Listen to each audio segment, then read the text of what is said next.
ISIS is using social media to recruit Americans for deadly terrorist attacks.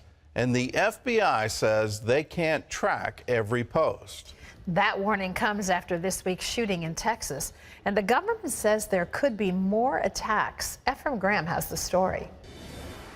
Elton Simpson and Nadir Sufi are the Phoenix roommates behind the Texas terror attack and the newest faces of homegrown terrorism. The director of the FBI says young recruits like them are being drawn in by ISIS's slick online messages. The terrorists are using hip-hop music, productions that mimic the popular Grand Theft Auto video game, images of handsome fighters, and promises of homes and security to sell a false version of life under ISIS rule. You're speaking to them in a language they understand, video, moving imagery, and music. People do want to belong to tribes, and this is saying, join our tribe.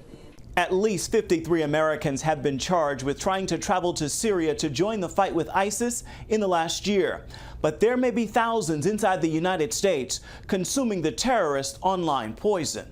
Back in February, the FBI Director James Comey said that we have investigations ongoing into ISIS-related activity right now in all 50 U.S. states. With Skype, Facebook, Twitter, and other social media, the FBI estimates it's posting some 90,000 messages every day, telling followers to kill where you are if you can't travel to Syria to join the fight. Before the advent of this new technology and the growth of social media, how would you reach into the basements and bedrooms of American homes?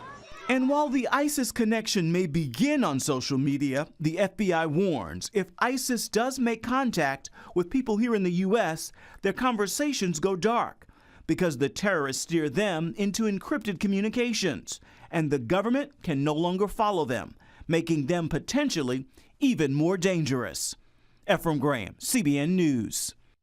Well, it is amazing that this sort of low-tech group is actually so sophisticated that they can out-tech the United States of America and fool the FBI and have the FBI admit we can't track them all.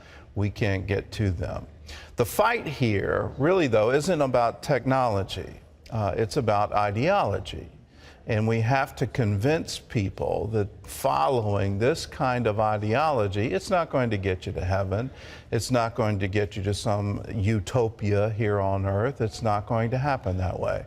What's it going to get you? It's going to get you death. That's what it's going to lead to. And we have to preach that message. We have to come straight at the ideology and have a war of ideas, not a war of bullets. So far, we haven't been willing to engage in that. We keep insisting this is a religion of peace. We keep insisting that somehow or other these are terrorists and we can't even associate Islam with them. You have to say they're terrorists. You can't say they're Islamic terrorists. Until we get to the point where we say we have to have a war of ideas and your ideas about God are wrong, if you think you blowing yourself up is going to get you straight to heaven, if you think taking out weapons and cutting people's heads off is the path to heaven, you're wrong.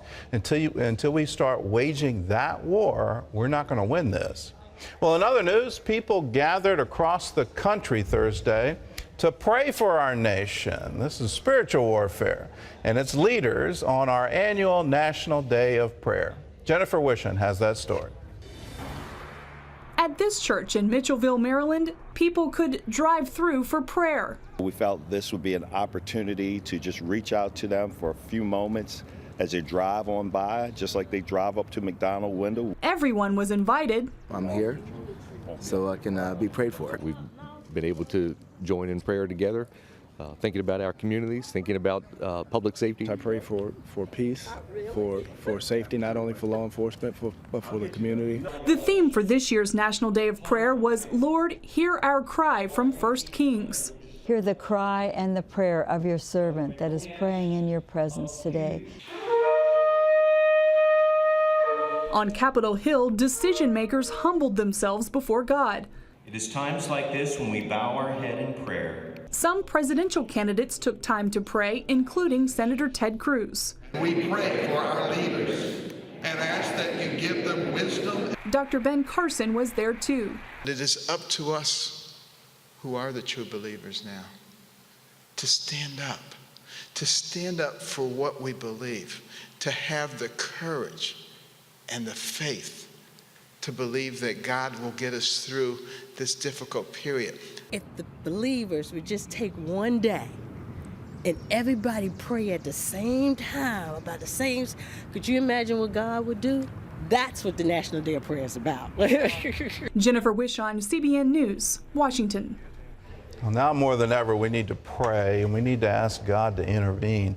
Without the Prince of Peace, we're not going to have any peace. So I encourage you to pray, set aside time, and don't just do it on the National Day of Prayer. We need to be praying continually and praying for our leaders.